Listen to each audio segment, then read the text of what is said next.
Kanoye mbifurize kuguma kugubwa neza guhirwa mu byo mukora byose inshuti z'akadasohoka abakunzi ba Kigali News birumvikana rero n'amakuru agezweho abarebana n'umutekano politike na diplomasi tuba tugiye kugenda tuba updatinga tubabwira uko situation ihagaze mu bice bigiye bitandukanye ku butaka bwa Repubulika ya Demokarasi ya Kongo bintu byakaze muraza kunyemera tugaruke gato by'umwihariko turebere hamwe hano igoma amakuru akomeje kugenda haturuka inama zakozwe nyuma y'uko ku munsi w'ejo bari mu muhango wo gushyingura imibiri y'abishwe by'umwihariko biciwe hariya muri centre Masisi cyangwa se ku giciro gikuru cya teritwari ya Masisi barashwe na drone za FARDC. Inama zakozwe rero hari ibyo baganiriyeho turaza kubyinjamo tubive imuzi n'umuzingo ariko kandi tubabwire ko Repubulika Iharanira Demokarasi ya Kongo yasinye amasezerano ya gisirikare na Tanzania ariko kandi mbere yo kugira ngo dukomeze n'ibindi ufira imirwano iciye ibintu ndetse na za Fizi imirambanze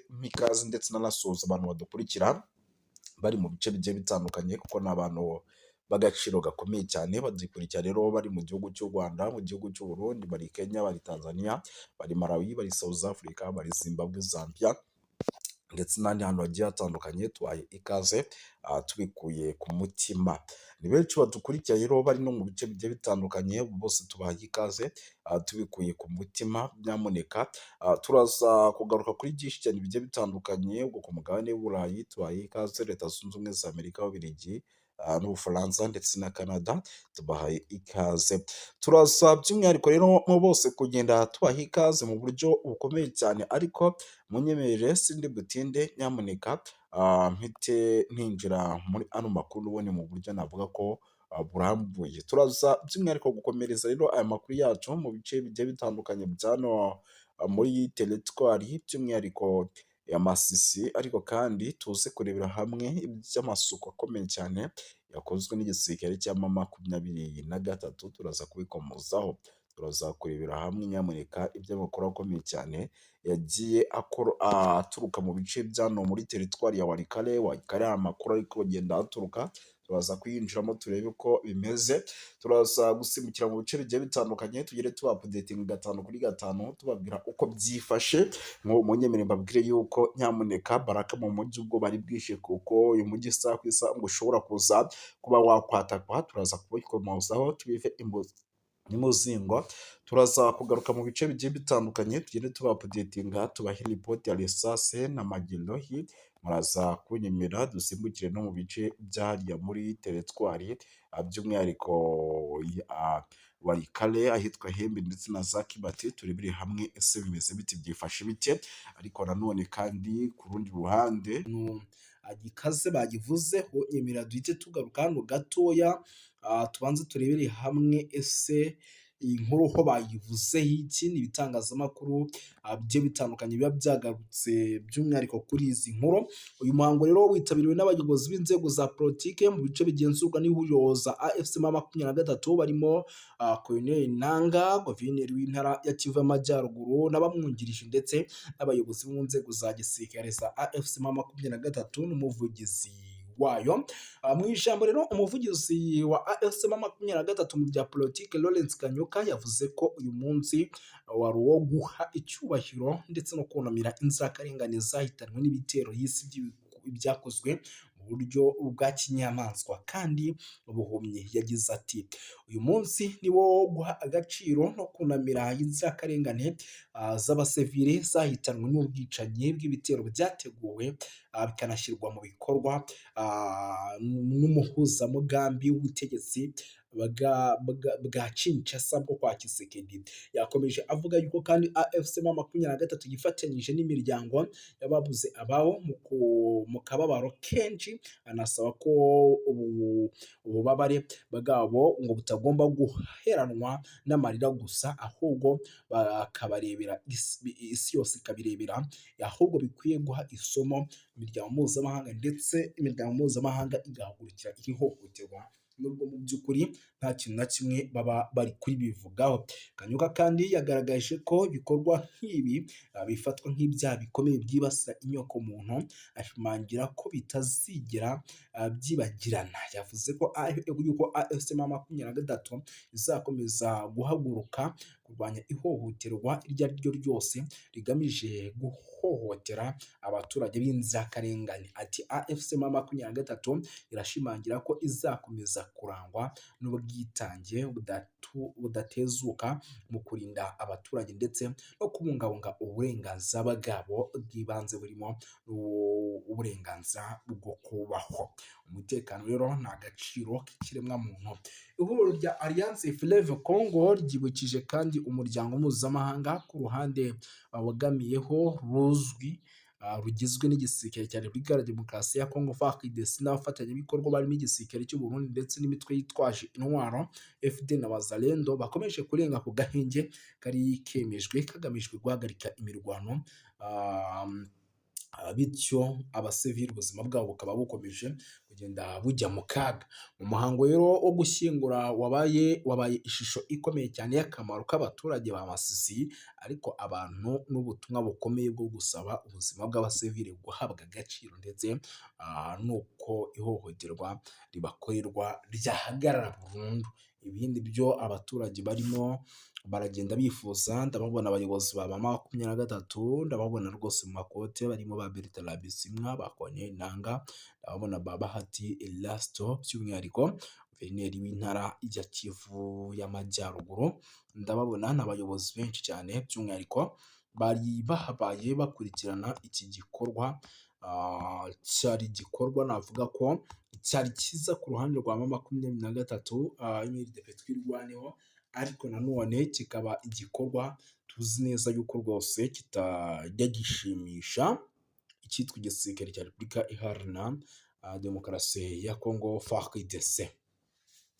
Generali Frank Numbi Bamoda wahoze ayobora ibiro bishinzwe igisirikare ndetse n'ingoro ya perezida wa Repubulika Iharanira Demokarasi ya Congo hamwe na Generali Christian Chiwewe Songesha wahoze ari umuyobozi w'urwego rw'ubutasi bwa gisirikare boherejwe muri gereza za gisirikare za Kinshasa. Iki cyemezo cyateje impaka ndetse n'impungenge zikomeye ku mutekano w'igihugu nk'uko mu mikorere y'inzego z'umutekano bimeze. Abofisiye rero bombi bari bamaze amezi bafungiwe muri kasho y'inama nkuru y'igihugu ishinzwe umutekano, aho bakorerwa iperereza rikomeye. Generali Numbi rero yatawe muri yombi mu kwezi kwa karindwi mu mwaka ushize 2025, mu gihe Generali Ndawela yafashwe mu kwezi kwa munani k'uyu mwaka nyuma y'igihe gito asezerewe ku buyobozi bw'urwego rw'ubutasi bwa gisirikare. Tariki ya karindwi z'ukwa mbere 2026 nibwo boherejwe muri gereza Ndoro, bikaba bigaragaza ko dosiye zabo zaba zigiye gukomeza kuburanishwa n'urukiko rukuru rwa gisirikare rw'i Kinshasa. Amakuru rero aturuka mu nzego z'umutekano aravuga ko muri gereza ya Ndoro hafungiyemo n'abandi bofisiye bakuru barimo na Generali Benjamin Katende Batobadila, Brigadier General Antoine Longojo, ndetse na Colonel Julius Bohole Bagome, ndetse na Major Jean Robert Embolo Nkondi, ndetse abo bose bakaba bakurikiranweho ibyaha bikomeye bifitanye isano n'umutekano w'igihugu. Abasirikare rero bashinzwa ibyaha birimo umugambi wo kugirira nabi umukuru w'igihugu, kugambanira igihugu binyuze mu guha amakuru y'ubutasi abantu bose bo hanze, kugaragaza, kwica, gukwirakwiza amakuru y'ibihuha agamije guhungabanya rubanda ndetse no kutubahiriza amabwiriza atangwa n'abakuru b'inzego za gisirikare. Hagati aho rero General Christian Chiwewe Songesha wabaye umugaba mukuru w'ingabo za Repubulika ya Demokarasi ya Congo, akaba n'umujyanama wa Perezida Tshisekedi mu bya gisirikare ndetse n'umuyobozi w'umutwe w'ingabo zishinzwe umutekano w'abayobozi bakuru, aracyafungiye muri kasho y'inama nkuru y'umutekano. Havugwaho kandi kugira uruhare mu mugambi wo gushaka guhirika ubutegetsi bwa Tshisekedi, icyaha cy'umunyamabanga mukuru w'ishyaka rya UDPS riri ku butegetsi Augustin Kabuya, watangaje ko General Chiwewe yemeye. Icyakora rero ibirego bikomeje guteza impaka zikomeye mu nzego z'umutekano, aho Jean Wando, impuguke mu bya gisirikare wagize uruhare mu ivangura ry'urwego rushinzwe iperereza muri Repubulika ya Demokarasi ya Kongo, agaragaza ko abofisiye bakuru bamaze igihe bakwiye bafunzwe na leta ya Kinshasa. Benshi bashobora rero kuba barafunzwe barengana. Nayo ni amakuru nayo yakomeje kugenda atambuka. Yagize ati benshi rero muri abo bafunzwe hashingiwe ku bimenyetso, ahubwo guhimba ibirego hagamijwe imbere no guhagarika no kubarura burundu mu nzego zifata ibyemezo. Ibyo byose ntibikomeje kugenda bitangazwa.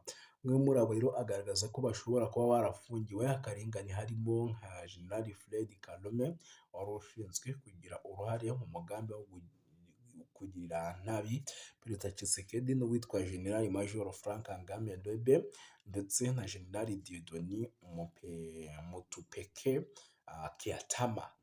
Kiatamata. Iyi dosiye rero ikomeje gukurikiranwa hafi n'abaturage ba Repubulika ya Demokarasi ya Kongo n'ubusesenguzi mpuzamahanga, kuko bugaragaza nyamuneka ibintu bijyanye n'ibirego bikomeye cyane. Aha ngaha harimo haragaragaramo ibirego bikomeye cyane ku ruhando mpuzamahanga, ndetse bishobora no kugira ingaruka zikomeye ku butegetsi bwa Repubulika Iharanira Demokarasi ya Kongo mu gihe hatagize igikorwa, kuko izi dosiye ni zimwe muri dosiye navuga ko zikomeye cyane. Reka turebere hamwe. Perezida w'ishyaka rero rya Mouvement Lombeste Progressiste, ubwo ni mu magambo ahinnye ni MLP, Frank Ndiango yanenze cyane raporo yashyizwe ahagaragara n'umuryango w'abibumbye ONU ku bijyanye n'umutekano w'ubutabazi bwa Repubulika Iharanira Demokarasi ya Kongo. Ubutumwa yashyize ahagaragara rero kuri uyu wa gatatu, ubwo ni ku munsi w'ejo tariki 7 Mutarama, kuri X, we umuyobozi w'abatavuga rumwe n'ubutegetsi yavuze ko iyi raporo itagamije kwimakaza amahoro, ahubwo we abona igira uruhare mu gukomeza kubungabunga amakimbirane by'umwihariko mu gihugu cya Repubulika Iharanira Demokarasi ya Kongo. Frank Ndiango yagize ati raporo y'umuryango w'abibumbye kuri Kongo isuzuma ry'ikinyoma cya diplomasi, ibyaha byo mu nzego zo hejuru, abafatanyabikorwa bakingiwe ikibaba, abajenosideri bigizwe, ndetse no mu ntara ya Kivu y'Amajyepfo ni mu burasirazuba bwa Repubulika Iharanira Demokarasi ya Kongo. Iyo nama rero yabaye nyuma y'ifatwa ry'umujyi wa Uvira n'ihuriro rya Alliance Fleuve Congo. Iyo nama rero yari iyobowe na Depite Hada Josi na Jean Victor Umubirigi, akaba na perezida w'umutekano w'intumwa z'inteko nshingamategeko y'Uburayi. Mu nteko rero ihuriweho n'umuryango w'ubumwe bw'Uburayi EU, by'umwihariko yahagurutse avuga ko ibi bintu bikabije ku kijyanye n'imirwano ikomeje cyane mu burasirazuba bwa Repubulika ya Demokarasi ya Kongo. Aranenga cyane kutubahiriza amasezerano i Washington DC ashinja u Rwanda gukomeza gushyigikira umutwe wa M23 mu buryo rero nk'ubusanzwe, by'umwihariko byakomeje kugenda bigarukwaho kugira ngo babihe inzira y'amahoro. Mu ijambo rye rero ryagaragazaga amarangamutima akomeye, Dr Victor yagize ati birababaje kongera guhamagaza inama ku kibazo gikomeje guteza ibibazo, gikomeje kugenda kirushaho kuba kibi cyane mu burasirazuba bwa Repubulika Iharanira Demokarasi ya Kongo. Nubwo amasezerano i Washington DC yarushijeho gukaza umurego mu minsi ishize, umujyi wa Uvira wigaruriwe n'umutwe wa AFC M23. Ibi byateye impungenge zikomeye ku mutekano, by'umwihariko mu karere kose muri rusange. Yongeyeho yuko kandi raporo zitandukanye zigaragaza ko ikoreshwa ry'indege zitagira abadorove bita drone mu bikorwa bya gisirikare. AFC M23 n'ababashyigikiye abakomeje by'umwihariko kuvuga yuko ibi bitero ngo nabo byabatatse bikomeye, kandi bikaba ibitero byaturukaga mu gihugu cy'u Burundi. Yanashimangiye yuko kandi ibikorwa bishyira akarere mu kaga k'intambara intambara ishobora kwaduka hagati ku mpande zombi, anasaba umuryango w'ubumwe bw'Uburayi gukoresha ingufu za politike mu guhagarika imirwano. Iyo nama kandi yanitabiriwe n'Abanyekongo baba mu mahanga, by'umwihariko abatuye mu Bubiligi bagize uruhare mu gutanga ubuhamya ku ngaruka z'intambara zikomeje mu burasirazuba bwa Repubulika ya Demokarasi ya Kongo, bagaya ihohoterwa rikomeje gukorerwa abasivile, kwiyongera kw'impunzi, isahurwa ry'imitungo ndetse n'ibyaha bikomeye bishinzwa imitwe yitwaje intwaro. Abanyekongo kandi bashyigikiye Depite Hada bigatanze urwandiko rusaba ko u Rwanda n'abafatanyabikorwa babwo mu mutwe wa AFC M23 bafatwa ibihano bikomeye, basabye ko habaho uburyo buhoraho bwo kugaragaza, kandi banasobanura yuko by'umwihariko ibyo bishobora gufasha ingamba zo kugira ngo umutekano ugaruke, bikanatanga umusaruro. Muri urwo rwandiko kandi rwagize ruti inteko nshinga amategeko y'Uburayi ifite ububasha bukomeye bwa politiki bwo kugira ijambo rikomeye ku biri kubera mu burasirazuba bwa Repubulika ya Demokarasi ya Kongo. Ishobora gusaba kandi ko ubufatanye bwose bw'Uburayi bufite ingaruka, harimo inkunga n'ubundi bufasha,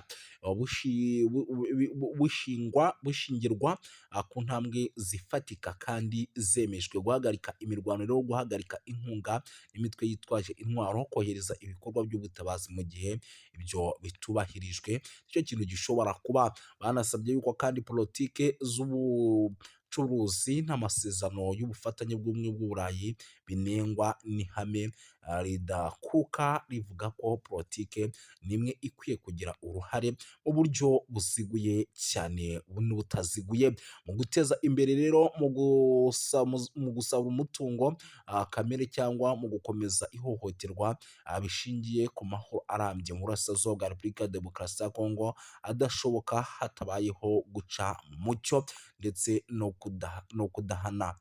Kurinda abasivili rero, gukurikirana abagize uruhare mu byaha bikomeye. Iki gikorwa rero cyagaragaje ubushake bwo kwiyemeza kw'Abanyekongo mu guhangana ndetse no guharanira amahoro n'umutekano mu gihugu cyabo, banasaba amahanga kurenga ku magambo, bashyira mu bikorwa ingamba zihamye no guhagarika amarorerwa n'amahano bikorwa mu kwibasira abaturage mu burasirazuba bwa Repubulika Iharanira Demokarasi ya Kongo. Umujyi wa Uvira rero ifatwa nk'ibi rikomeje kugenda rigaragara nyuma y'ifatwa ry'umujyi wa Uvira. Umutekano wa Repubulika ya Demokarasi ya Kongo mu ntara wa Kivu Amajyepfo wakomeje kuzamba, wafashwe kandi na M23 mu gihe gito gishize, nk'uko byari byagiye bigaragara kuri rezo sosiyo zigiye zitandukanye ndetse n'amakuru yatugeragaho nk'uko yabitangazaga. Mu gitutu gikomeye kandi cy'amahanga, by'umwihariko Leta Zunze Ubumwe za Amerika, umutwe wa AFC M23 watangaje ko ukuye ingabo zawo mu mujyi, unavuga ko ugiye gushyiraho amahirwe y'inzira ya politiki ndetse n'amahoro. Itangazo ryashyizweho umukono tariki ya 15 witwa Colonel Nanga, umuhuzabikorwa w'ihuriro rya Alliance Fleuve Congo, yanavuze yuko kandi icyo cyemezo kigamije kubahiriza icyifuzo cya Leta Zunze Ubumwe za Amerika nk'umwe mu bahuza ibiganiro hagati ku mpande zombi. Ibi bibaye kandi mu gihe igitutu mpuzamahanga gikomeje kwiyongera ku mutwe wa AFC M23, cyane cyane nyuma yo kwigarurira imijyi nka Goma ndetse na Bukavu ntangiriro z'umwaka. Abadepite rero b'i Burayi basabye ku mugaragaro ko u Rwanda rukura ingabo zarwo ku butaka bwa Repubulika Iharanira Demokarasi ya Kongo. Iyo myanzuro kandi ikaba ikomeze gushyira ikibazo cy'umutekano muke mu burasirazuba bwa Repubulika Iharanira Demokarasi ya Kongo. Bakavuga yuko kandi ibintu bigomba kugenda neza muri rusange. Si ibyo gusa rero, by'umwihariko amakuru yo ni menshi. Munyemerere rero tunagaruke ku zindi nkuru zikomeye, kuko ni byinshi. Impunzi zikomeje kwiyongera, ni update ingezeho, ndavuga nti nanjye reka nyibagezeho mu buryo bw'iyokansi cyane. Amakuru rero aturuka mu gace ka Katumba, ni ku mupaka wa Repubulika ya Demokarasi ya Kongo, aravuga ko impunzi zaturutse mu mujyi wa Uvira zahunze intambara n'umutekano muke, zikorerwa ihohoterwa rikabije n'inzego z'umutekano z'u Burundi bikavugwa ko rero bamwe mu benshi bahasize ubuzima nk'uko byemezwa n'abatangabuhamya. Abaturage rero bahungiye i Burundi bashaka kwinjizwa mu nkambi z'impunzi cyangwa se gusubizwa muri Repubulika ya Demokarasi ya Kongo, ariko barabyangirwa. Icyo cyemezo cyateje umwuka mubi n'ubushyamirane hagati n'abapolisi bashinzwe umutekano mu bice bigiye bitandukanye b'i Burundi. Abaturage rero bavuga ko polisi y'u Burundi yakoresheje imbaraga zirenze urugero, by'umwihariko igakubita bamwe mu baturage b'impunzi mu buryo bukomeye cyane. Umwe mu bahohotewe bikabije rero binavugwa ko yakubiswe igiti mu ijosi, yahise apfira aho ngaho abandi bagakomereka. Ibi bishatse kuvuga yuko rero mu gihugu cy'u Burundi nubwo bahungiyeho bamwe, abandi bimeze neza, abandi bikaba bimeze nabi muri rusange. Gusa ntabwo by'umwihariko nyamuneka kandi bukomeze kuvuga byinshi, muraza kunyemera nze kugenda